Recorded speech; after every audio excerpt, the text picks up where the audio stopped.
Ce soir, il flotte sur la colline un petit air un peu étrange. Vous savez, ce petit quelque chose que l'on ressent quand il va se passer un événement important.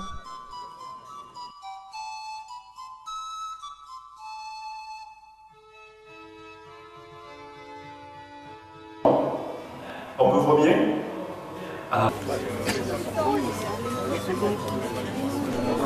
Effectivement, il s'agit bien d'un événement important, puisque près de 400 entrepreneurs et dirigeants du Biterrois ont répondu favorablement à l'invitation lancée par le MEDEF.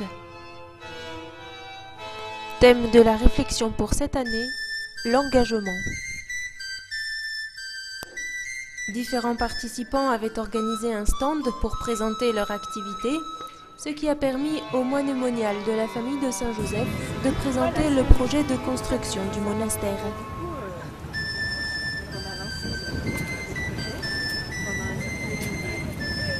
Cette nuit de l'engagement organisée par le MEDEF Béziers Littoral Ouest Hérault vise à rassembler les représentants patronaux qui doivent siéger dans les conseils d'administration des organisations paritaires, tels que le Conseil des prud'hommes, le tribunal de commerce. Vous êtes en train de vivre un moment historique sans le savoir, parce que vous êtes sur un chantier d'un monastère de style roman, comme je l'ai dit, et ça n'a pas été construit depuis des siècles dans la région. L'église est construite, il reste maintenant le cloître et les bâtiments où il vit pour les mois des années. Monsieur le Président du MEDEF, Monsieur le député, mon père, Mesdames et Messieurs, je suis tout aussi impressionné que vous par ces chefs d'entreprise. Deux mots. Pourquoi suis-je ici et pourquoi suis-je heureux d'être ici? D'abord, la nuit de l'engagement. Je crois que nous sommes engagés, Monsieur le Président, le MEDEF, d'autres partenaires que l'on a retrouvés ce matin au Forum pour l'emploi. Nous sommes engagés. Des gens qui s'engagent, c'est ce dont a besoin notre pays aujourd'hui. Dans la crise, vous savez, il y a deux manières de réagir à la crise. Soit on ne fait rien et on se lamente, soit on essaye d'avancer et de s'engager. Je suis heureux d'être ici et j'étais sensible au mot qu'a dit le premier orateur sur ces personnes qui, quelque part, veillent sur nous et qui sont là dans le silence et avec abnégation, parce que ça aussi c'est une vertu, donc on parle pas assez souvent l'abnégation. Mais je dis, et vous allez faire un beau discours tout à l'heure. J'ai eu la primeur, vous voyez, je savais qu'il existait un monastère à Puissant et je sais ce que va dire le président du MEDEF tout à l'heure. C'est très important ce qu'il va vous dire.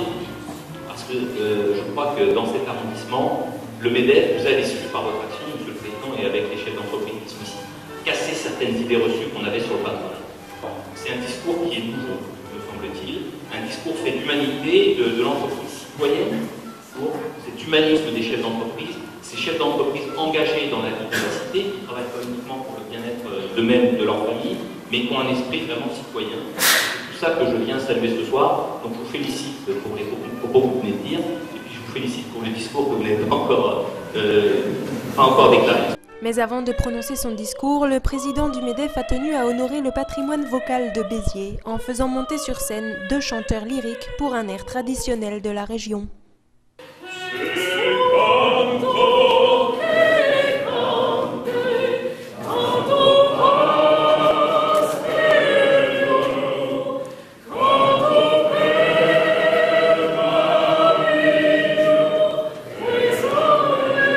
Mais finalement, pourquoi le monastère de Saint-Joseph?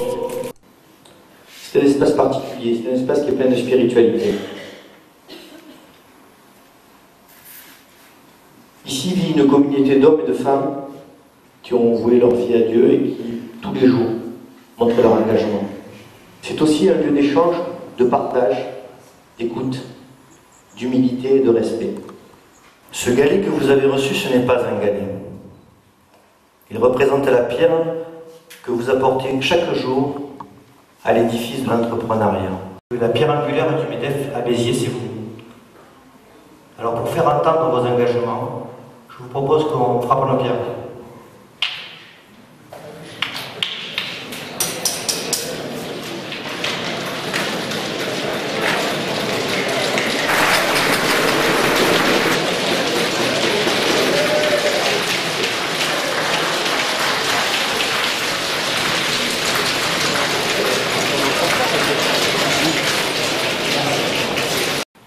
Effectivement, novembre 1970 au ministère de la Défense, dans la Marine nationale. Je n'avais peut-être pas complètement conscience de tout ce qui m'attendait, mais j'étais étant fille de résistants, très lucide sur la portée de l'engagement de défense.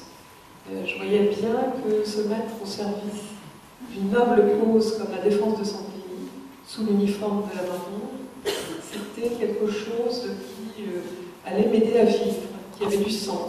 On ne demande pas des bacs plus 5 et des bacs moins 5, on demande des gens qui sont motivés, qui ont envie de s'en sortir, et on met autour d'eux tout un environnement. Quand on les laisse tout seuls, se lever à 10h, à midi ou l'après-midi, ça fait de sens pour eux. Je vais juste, pour faire un petit point d'humour, dire une petite anecdote. Beaucoup de personnes ne font pas la différence entre participation et engagement. Ce sont des termes qui sont presque similaires. Alors, dans une omelette au jambon, la poule, elle participe, le cochon, il s'engage. Et nous avons œuvré pour que les enfants de cette région puissent bénéficier de la réussite de leurs rêves, de leurs demandes dans leur problématique quotidienne qui est la maladie et dont le seul souci, bien souvent, c'est de vivre et de rien d'autre. Donc essayer de leur apporter ce soutien, de leur dire, ben voilà, il y a des gens qui peuvent essayer de faire vivre des rêves, de les amener jusqu'au bout. Et puis, petit à petit, avec le temps, j'ai, par mon initiative personnelle, fait un engagement qui était au-delà de ce que je pensais pouvoir avoir fait et pouvoir faire, puisque je me suis engagé auprès de cette association de faire un parcours un peu initiatique au mon père. Vous allez comprendre, puisque je suis parti faire 1000 km pour ces enfants, à travers toute la France, à la fois pour les 1000 km à pied, 1000 km à pied, sac à dos, sans assistance, pour essayer un petit peu de parler de ces enfants, de faire... Si vous aimez ceux qui vous aiment, quelle récompense avez-vous? Les publicains en font autant. Et si vous ne saluez que vos frères, que faites-vous d'extraordinaire? Les païens eux-mêmes en font autant. Vous donc soyez parfaits, comme votre Père Céleste est parfait. Fin de citation.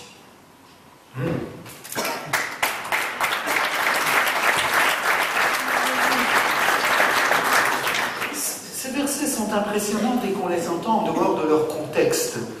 Si nous avions été dans une église et que le curé fait son homélie, nous aurions écouté vaguement. Mais là, entre décideurs, au cœur de la vie, on se rend compte qu'il a là une bombe. Imaginez-vous un instant ce que serait notre monde si nous parvenions à mettre en pratique un tel programme, si nous trouvions cette liberté à donner, à partager, à pardonner.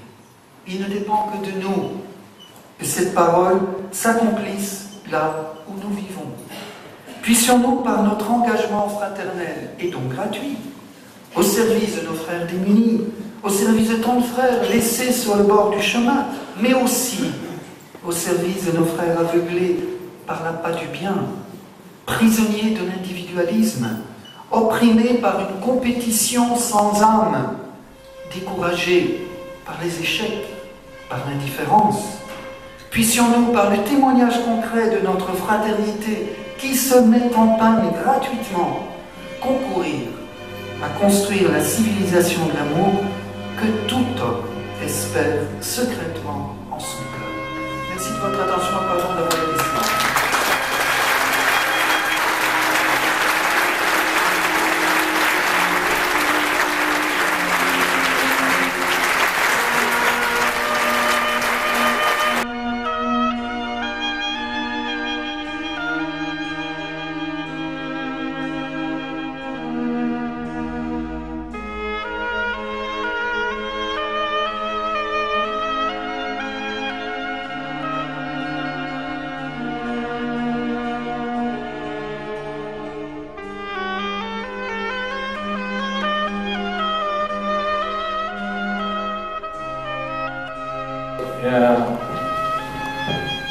Bonsoir mon père, amiral.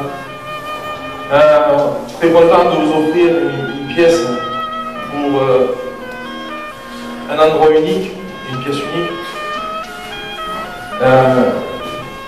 Ça a été fait avec le cœur de toutes les petites entreprises. ça vous est offert, ça lui est offert aussi, en espérant que ça vous plaise, et c'est offert par tout le monde aussi avec tout leur cœur.